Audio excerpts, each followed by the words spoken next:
criticisms that people of other religions make against Christians is this. மற்ற மதத்தினர்கள் கிறிஸ்தவர்களுக்கு விரோதமாய் விமர்சிக்கக்கூடிய ஒரு காரியம் என்னவென்றால் இதுதான். All of you Christians have got so many denominations. உங்கள் கிறிஸ்தவத்திலே எவ்வளவு பிரிவுகளா, சபை பிரிவுகளா, பாகுபாடா என்று கேட்கிறார். Hundreds, thousands of different groups. நூற்றுக்கணக்கான ஆயிரக்கணக்கான வித்தியாசமான குழுக்கள் இருக்கிறது. They say how different it is for us. It's just one. எங்களுடைய காரியத்தை பாருங்கள், எல்லாம் ஒரே பிரிவுதான். And the Muslims say that, the Roman Catholics also say that. முஸ்லிம்கள் சொல்கிறார்கள், ரோமன் கத்தோலிக்கர்களும் சொல்கிறார்கள். You Protestants become so many groups one after the other. Protestant குழுவினரே எவ்வளவோ பிரிவுகள் உங்களுக்குள்ளே வந்து விட்டதே, ஒன்றன் பின் ஒன்றாக. Whereas the Catholic Church, this is always only one. ஆனால் கத்தோலிக்க சபையை பாருங்கள், ஆரம்பத்திலிருந்து அப்படியே தான் இருக்கிறது, பிரியாமல். When this church, I don't know how many years ago it started in Pondicherry, was it? Pondicherry சபை எத்தனை வருஷம் முன்பாக ஆரம்பிக்கப்பட்டது? 25 years. 25 ஆண்டுகள். What is the need to start another church here when there are so many churches here 25 years ago? 25 ஆண்டுகள் முன்பதாக பாண்டிச்சேரியில் எத்தனையோ சபைகள் இருந்த பொழுது இந்த சபை ஆரம்பிக்க வேண்டிய கட்டாயம் என்ன? It's important to know the answer to this. இந்த கேள்விக்கு பதிலை அறிந்து கொள்வது முக்கியம். Not to answer the people who criticize us. I don't waste time with that. நம்மை விமர்சிக்கிறவர்களுக்கு பதில் சொல்ல முடியாக அல்ல, அதிலே என்னுடைய நேரத்தை நான் வீணடிக்க விரும்பவில்லை. For our own understanding. நம்முடைய சொந்த புரிந்து கொள்ளுதலுக்காக. Or our children may ask us this question, we must be able to explain it to them. அல்லது நம்முடைய பிள்ளைகள் நமக்கு இந்த கேள்வியை கேட்பார்கள், அவர்களுக்கு நாம் பதில் சொல்ல வேண்டியிருக்கிறது, விவரித்து சொல்ல வேண்டியிருக்கிறது. In the Old Testament, the Lord told the Israelites, when your children ask you, why are we celebrating this Passover, you must explain to them. பழைய ஏற்பாட்டிலே பெற்றோரை பார்த்து ஆண்டவர் சொன்னது என்னவென்றால், பிள்ளைகள் ஏன் இதை நாம் ஆசரிக்கிறோம் என்று கேட்டால் அதற்கு நீங்கள் விளக்கம் சொல்ல வேண்டும். We must always anticipate what are the questions our children will ask us about the Christian faith. கிறிஸ்தவ விசுவாசத்தை குறித்து நம்முடைய பிள்ளைகள் என்னவெல்லாம் கேள்வி கேட்பார்கள் என்பதை நாம் முன்கூட்டியே அனுமானிக்க வேண்டும். Some people may ask, how do you know there's a God? சிலர் நம்மை பார்த்து கடவுள் இருக்கிறார் என்று எப்படி தெரியும் என்று கேட்கலாம். So why another church? ஏன் இன்னொரு சபை? That can be a very important question. இது ஒரு முக்கியமான ஒரு கேள்வியாக இருக்கலாம். If you look at the scriptures, வேதத்தை நீங்கள் பார்க்கும் பொழுது, let me show you one example in Revelation chapter 2. வெளிப்படுத்தின விசேஷம் 2ஆம் அதிகாரத்திலே ஒரு உதாரணத்தை உங்களுக்கு காண்பிக்கிறேன்.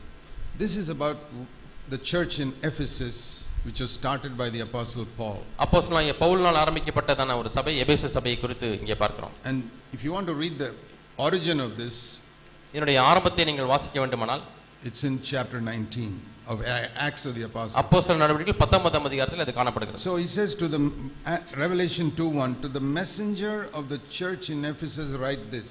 எபேசு சபையின் தூதனுக்கு நீ எழுத வேண்டியது என்னவெனில் என்று 2ஆம் அதிகாரம் வெளிப்படுத்தின விசேஷம் முதல் வசனத்திலே there are வாசிக்கிறோம். many good things in you. உன்னிலே நிறைய நல்ல காரியங்கள் இருக்கிறது. Verse 2.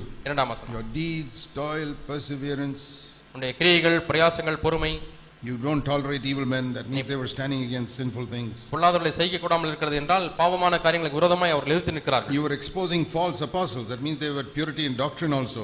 அப்போஸ்தலர் அல்லாதவர்களை அவர்கள் அடையாளம் காட்டுகிறார்கள். ஆகவே உபதேசத்திலே அவர்கள் சுத்தமுள்ளவர்களாய் இருந்தார்கள். Again, perseverance, endured for my name's sake. You have not grown weary. ஆகவே நீ சகித்துக் கொண்டிருக்கிறதையும் பொறுமையாக இருக்கிறதையும் என் நாமத்தின் நிமித்தம் இளையப்படையாமல் பிரயாசப்பட்டதையும் மறந்திருக்கிறேன் என்று சொல்கிறார். And you say, what a wonderful church this is. ஆகவே இது என்ன அற்புதமான ஒரு சபை என்று நாம் சொல்லலாம். They are pure in doctrine. உபதேசத்திலே அவர்கள் தூய்மை. They don't allow evil men there. அங்கே தீமையான மக்களை அனுமதிப்பதில்லை. No false teachers. பொய்யான போதகர்கள் அங்கே இல்லை. And they are persevering. அவருடைய பொய் சகித்துக் கொள்கிற தன்மை. Working. அவர்கள் பிரயாசப்படுகிறது. Must have had praise meetings and other meetings and special meetings and conferences. அவர்களுக்கு கான்ஃபரன்ஸ் கூட்டங்கள் இருந்திருக்கும், துதியின் கூட்டங்கள் இருந்திருக்கும், போதிக்க கூட்டங்கள் இருந்திருக்கும். All this is good. இவைகளெல்லாம் நல்லதுதான். But I have got something against you. ஆனால் உனக்கு விரோதமாய் எனக்கு ஒரு குறை உண்டு. You have left your first love. நீ ஆதியில் கொண்டிருந்த அன்பை விட்டாய். That means in the beginning you did all these things out of love. ஆரம்பத்திலே இவைகள் எல்லாம் நீ அன்பினாலே செய்தாய். But now it's the same thing, but it is not out of love. ஆனால் இப்பொழுதும் அதே காரியங்களை செய்து கொண்டிருக்கிறீர்கள், ஆனால் அது அன்பின் உந்துதலினாலே அல்ல. You know, it's the difference between fresh bread that you just baked and bread that is 2 weeks old. இப்பொழுதுதான் பேக்கரிலிருந்து எடுக்கப்பட்டதான அவுன்லிருந்து எடுக்கப்பட்டதான ரொட்டிக்கும் 2 வாரம் பழமையான ரொட்டி துண்டுக்கும் வித்தியாசம் உண்டு. Where all the worms have got in and it started decaying. பழமையான அந்த ரொட்டி துண்டிலே அது கெட்டு போய் புழு பூக்க ஆரம்பித்துவிட்டது. If you ask what is it, it is bread. அது என்ன என்று கேட்டால் அதுவும் ரொட்டி தான். Yeah, this is also bread. இதுவும் ரொட்டி தான். I don't want to eat that bread. நான் அந்த ரொட்டியை சாப்பிட விரும்பவில்லை. But I want to eat this which is fresh. ஆனால் புதுமையாய் இருக்கக்கூடிய இந்த ரொட்டியை நான் சாப்பிட விரும்புகிறேன். God, we can do God's work like this fresh bread or like the stale bread. ஆகவே தேவனுடைய ஊழியத்தையும் நாம் பழமையாய் போன ரொட்டியை போலவோ அல்லது புதுமையாய் இருக்கக்கூடிய ரொட்டியை போலவோ நாம் செய்ய முடியும். If you analyze both these breads in a chemical laboratory, it's the same thing. வேதியியல் சோதனை சாலையிலே நீங்கள் இரண்டு ரொட்டியையும் நீங்கள் அங்கே ஆராய்ந்து பார்த்தால் இரண்டுமே ஒன்றுதான். And so you can say, yeah, these two people are having the same doctrine. ஆகவே இந்த இரண்டு கூட்டத்தினருக்கும் ஒரே உபதேசம் தான் இருக்கிறது என்று நாம் சொல்லலாம். Everything seems to be all right in this church. இந்த சபையிலே எல்லாமே நன்றாக தான் இருக்கிறது என்று சொல்லலாம். Doctrine is right, everything is உபதேசம் right. சரி. But ஆனால் it's like that stale bread. அது பழமையாய் போன ரொட்டியை போல. The Lord says you left your first love. உன்னுடைய ஆதி அன்பை விட்டாய். You say, is it important? அது முக்கியமா? Aren't we doing the same thing? நாங்கள் அதே காரியங்களை இப்பொழுது செய்யவில்லையா? This is like what happens in a marriage sometimes. சில நேரங்களிலே திருமணத்தில் இப்படி தான் நடக்கிறது. You know, when a couple are really much in love with each other and they get married. திருமணமாகும் பொழுது தம்பதியர் ஒருவரையொருவர் ஊக்கமாய் அன்பு கூறுகிறார்கள். And they're so happy together. அவர்கள் ஒன்றாய் சேருவதற்கு அவர்கள் சந்தோஷமாய் இருக்கிறார்கள். Especially when they have no children in the first year. குறிப்பாக குழந்தை பிறப்பதற்கு முன்பதாக உள்ள அந்த ஒரு ஆண்டிலே the wife is waiting for the husband to come back from work. எப்பொழுதுதான் வீட்டுக்காரர் வீட்டுக்கு வருவாரோ கணவர் வீட்டுக்கு வருவார் என்று காத்துக்கொண்டே இருக்கிறாள் மனைவி. Soon as the bell rings, she opens the door. Calling bell அடித்த உடனே அவ்வளவுதான் தாமதம், கதவை திறக்கிறாள். She's got some food or coffee, something all ready for him. ஏற்கனவே மேஜையிலே அங்கே காபியும் அங்கே உள்ளதான ஸ்நாக்ஸும் ரெடி ஆகிவிட்டது. And she's so happy to welcome him. கணவனை வரவேற்பதற்கு அவ்வளவு சந்தோஷம். Sit and eat and talk together so happily. அவர்கள் சந்தோஷமாக உட்கார்ந்து அதை சாப்பிட்டு கொண்டு பேசிக்கொண்டே இருக்கிறார்கள். So you go to that same house about 10 or 15 years later. 10 ஆண்டுகள் கழிந்து விட்டது, 15 ஆண்டுகள் கழிந்து விட்டது. இப்பொழுது அதே வீட்டுக்கு கணவன் போகிறார். And the husband comes, rings the bell. Calling bell அடிக்கிறார். Wife is not there to open the door or anything. உடனே கதவு அங்கே திறக்கப்படவில்லை. He says, you got the key, you can open the door and come in. அங்கே பாருங்க, வெளியே அங்கே சாவி வச்சிருக்கேன், அதை திறந்து உள்ள வாங்க. There's some coffee there on the table, you eat, I'm busy doing something else. நான் கொஞ்சம் வேலையா இருக்கிறேன், அங்கே காஃபி அங்கே வச்சிருக்கேன், அதை எடுத்து குடிச்சுக்கங்க, நான் வேலை செஞ்சிட்டு இருக்கேன். Or she may leave a note at the door, I have to go somewhere and you can come and take care of yourself. அல்லது நான் இப்ப வெளியே புறப்பட்டு போறேன், நான் ரெடி ஆயிட்டேன், நீங்களே வந்து எல்லாத்தையும் காஃபி எல்லாம் குடிச்சிட்டு எல்லாம் சரி பண்ணிருங்க, நான் போயிட்டு வரேன். Did she make the coffee and the snacks? காஃபியும் அந்த ஸ்நாக்ஸும் அங்கே ரெடியா இருக்கா? Yes. ஆம். But it's not the same. ஆனால் அதே போல அல்ல. Something is missing. அது அங்கே ஏதோ ஒன்று காணப்படாமல் போகிறது. First love has gone. ஆதி அன்பு அங்கே இல்லை. And the husband sits alone there drinking the coffee and the தனியா உட்கார்ந்து காபி குடித்துக் கொண்டிருக்கிறார் கணவர். Is he happy? சந்தோஷமா இருக்கிறாரா? Coffee tastes nice. காஃபியினுடைய ருசி குறைவில்லை, அதே போல தான் இருக்கிறது. But he's not happy. ஆனாலும் சந்தோஷம் இல்லை. That's what the Lord is saying to the church. அதைத்தான் தேவன் சபையை பார்த்து சொல்றார். Yeah, all your songs are all wonderful. You're clapping. You got பாட்டு கைத்தட்டு, you got better instruments, better building than I in the beginning. நல்ல கட்டடம், நல்ல உபகரணங்கள் எல்லாம் நல்லதுதான். But that love you had for me is not there. ஆனால் என் மீது உள்ள அந்த ஆதி அன்பு அங்கே இல்லையே. And so the Lord says, ஆண்டவர் சொல்கிறார்,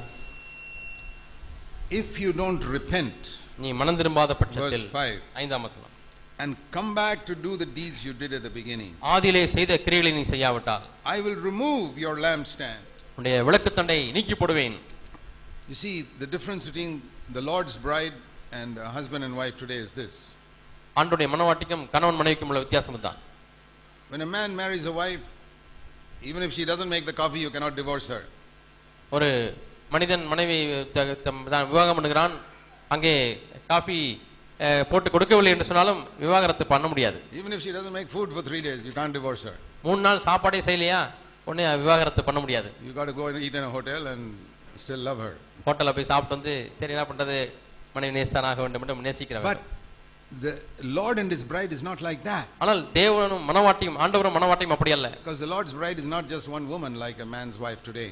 இன்றைக்கு இருக்கிறது போல ஒரு கணவனுக்கு ஒரே மனைவியை போல ஆண்டவருடைய மனவாட்டி அப்படி இல்லை. The Lord's bride is people. ஆண்டவருடைய மனவாட்டி ஜனங்கள். Many people who love him. அநேகர் அவரை நேசிக்கக்கூடிய மக்கள். Some of those people may drop away, there's still a bride. அதிலே ஒரு சிலர் விழுந்து போகலாம், ஆனாலும் அந்த மனவாட்டி அங்கே இருக்கிறது. New people come in. புது மக்கள் வருகிறார்கள். That is how the bride of Christ has always been there for 2000 years. இப்படித்தான் கிறிஸ்துவினுடைய மனவாட்டி 2000 ஆண்டுகளாக இருந்து கொண்டே இருக்கிறார்கள். Some people fall away, new people come in. சிலர் விழுந்து போகிறார்கள், புதியவர்கள் உள்ளே வருகிறார்கள். So the Lord told this church in Ephesus. எபேசு சபையில் ஆண்டவர் சொல்கிறார். I know Paul planted this church, it's a wonderful church. Pavul இந்த சபையை நிறுவினார், அது அற்புதமான ஒரு சபைதான். But now that you have lost your first love, ஆனால் இப்பொழுது நீ ஆதி அன்பை இழந்து விட்டாய்.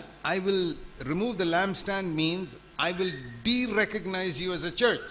நான் விளக்குத்தண்டை நீக்கி போடுவேன் என்று அதனுடைய பதத்தினுடைய அர்த்தம் என்னவென்றால் சபை என்கிற அந்த அந்தஸ்து உன்னிடத்திலிருந்து நீக்கப்பட்டு விடும்.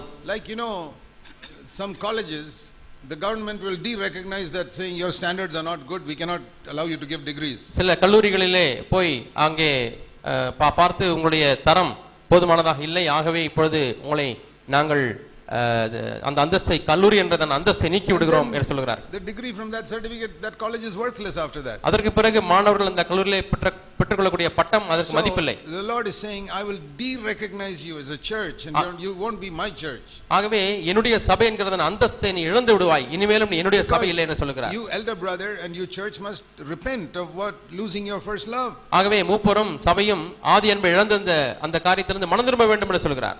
And it's not written here in the Bible what happened, because this is the last book of the Bible. What happened afterwards in Ephesus we don't know. அதற்கு பிறகு எபேசுவுக்கு என்ன நடந்தது என்று நமக்கு தெரியாது, ஏனென்றால் இதுதான் கடைசி புத்தகம், அதற்கு பிறகு எதுவும் எழுதப்படவில்லை. But let's suppose that the elder brother said, no, we are okay. Who is this fellow John to write saying you lost our first love? யோவான் யார், இவர் என்ன இதெல்லாம் இப்படி எல்லாம் எழுதுறதுக்கு என்று சொல்லி அந்த மூப்பர் சொல்லியிருந்தால், he thinks he is an apostle, we are also in touch with God. அவர்தான் தான் அப்போஸ்தலன் நினைச்சிட்டு இருக்காரா, நாங்களும் தேவனோட தொடர்புல இருக்கோம், நாங்களும் அப்போஸ்தலர் தான். It could have been like that. அது போல நடந்திருக்கலாம். Because there were some others we read like Demetrius and all who questioned John's apostleship. யோவான் அப்போஸ்தலத்தை குறித்து கேள்வி கேட்டதான தேமோத்திரி போலவரும் இருக்கிறார் என்று வேதத்திலே வாசிக்கிறோம். Supposing the elder said, no, we are okay, brothers and sisters, we have 500 people here, we are quite okay. ஆகவே சகோதர சகோதரி, நாம் 500 பேர் அங்கே இருக்கிறோம், நான் நன்றாகத்தான் இருக்கிறோம் என்று சொல்லி அந்த மூப்பர் சொல்கிறார். There's no other church in Ephesus. எபேசுவிலே இதை தவிர வேறு சபை இல்லை. This is the church that the apostle Paul founded 40 years ago. 40 ஆண்டுகள் முன்பதாக அப்போஸ்தலனாகிய பவுல் ஸ்தாபித்த சபை. There is no other church like that. இது போன்ற வேறு சபையே இல்லை. We are okay, don't worry about this letter from John. யோவானிடத்திலிருந்து அந்த கடிதத்தை குறித்து யாரும் கவலைப்பட வேண்டாம், நாம் நன்றாக தான் இருக்கிறோம். Our doctrine is right, our music is right, and everything is going okay. நம்முடைய உபதேசம் நன்றாக இருக்கிறது, நம்முடைய இசைகள் நன்றாக இருக்கிறது, எல்லாம் சரியாக தான் போய் கொண்டிருக்கிறது. That's all that matters. அவ்வளவுதான் காரியம். We are not preaching strange doctrines. நாம் வித்தியாசமான உபதேசங்களை பிரசங்கிப்பதில்லை. All this business of first love and all is not important. ஆதி அன்பு என்கிற காரியம் எல்லாம் அவ்வளவு ஒன்றும் முக்கியமில்லை. And what would Jesus have done? இயேசு என்ன செய்திருந்திருப்பார்? He would wait a little while. கொஞ்ச நேரம் காத்திருந்திருப்பார். He always waits when he warns us. நம்மை எச்சரிக்கும் பொழுது எப்பொழுதுமே இயேசு காத்திருக்கிறார். And after some months, சில மாதங்கள் கழித்து, he sees these elder and these people are not responding to my warning. என்னுடைய எச்சரிப்புக்கு இந்த மூப்பரும் இந்த ஜனங்களும் அவர் செவி கொடுப்பதில்லை. They despise the message of my apostle John. என்னுடைய அப்போஸ்தலனாகிய யோவானுடைய செய்தியை அவர்கள் அற்பமாய் எண்ணுகிறார்கள். So the day comes when the Lord leaves that church. நாளொன்று வருகிறது, கர்த்தர் இந்த சபையை விட்டு கடந்து போகிறார். He had already left the Laodicean church. I told you how he's standing at the door and knocking. ஏற்கனவே லவோதிக்கே சபையை விட்டு வெளியே போய் விட்டார், அங்கே கதவை தட்டிக்கொண்டே இருக்கிறார், வெளியே இருந்து என்று நான் உங்களுக்கு சொன்னேன். So if the Lord leaves the Ephesus church, ஆகவே தேவன் எபேசு சபையை விட்டு போய் விட்டால், they still have their meetings, conferences, singing, goes on every Sunday. ஒவ்வொரு ஞாயிற்றுக்கிழமையும் கூட்டம் நடக்கிறது, பாடல்கள், இசைகள், கான்ஃபரன்ஸ்கள் நடந்து கொண்டிருக்கிறது. Like many so-called churches today, the Lord is not there.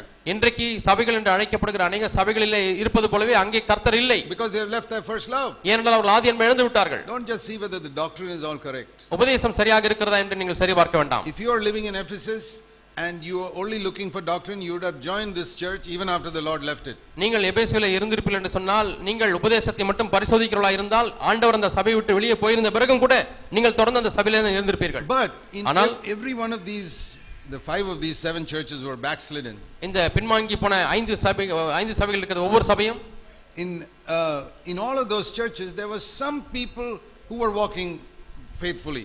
எல்லா சபைகளிலுமே உண்மையா நடக்கக்கூடிய ஒரு சில மக்கள் இருக்கத்தான் செய்கிறார். See chapter 3.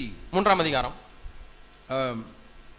You have a name, verse 1, last part, that you are alive but you are dead. நீ உயிருள்ளவன் என்று பெயர் கொண்டிருந்தும் செத்தவனாய் இருக்கிறாய். That is a church in Sardis. Sardis சபை. But ஆனால் verse 4, there are a few people here who have not soiled their garments. தங்கள் வஸ்திரங்களை அசுசிப்படுத்தாத சில பேர் இந்த சர்தையிலேயும் உண்டு. They will walk with me in white. அவர்கள் என்னோடு கூட வெண்மை வஸ்திரம் தரித்து நடப்பார்கள். So in Ephesus also, I'm sure there were a few people who really loved the Lord. ஆகவே எபேசு சபையிலேயும் கூட உண்மையாலுமே தேவனை நேசித்த ஒரு சில மக்கள் இருந்திருப்பார்கள் என்று நான் நம்புகிறேன். Out of the 500, maybe 5 or 6. அந்த 500 பேர்ல ஒரு 5 பேர் 6 பேர். They said, no, we want to love the Lord. அவர்கள் இல்லை என்று சொல்லி அவர்கள் தேவனை நேசிக்க வேண்டும் என்று விரும்பினார்கள். The ones who could sense Jesus is here. இயேசு இங்கே இருக்கிறார் என்ற உணர்வடைந்தவர்கள் அவர்கள்தான்.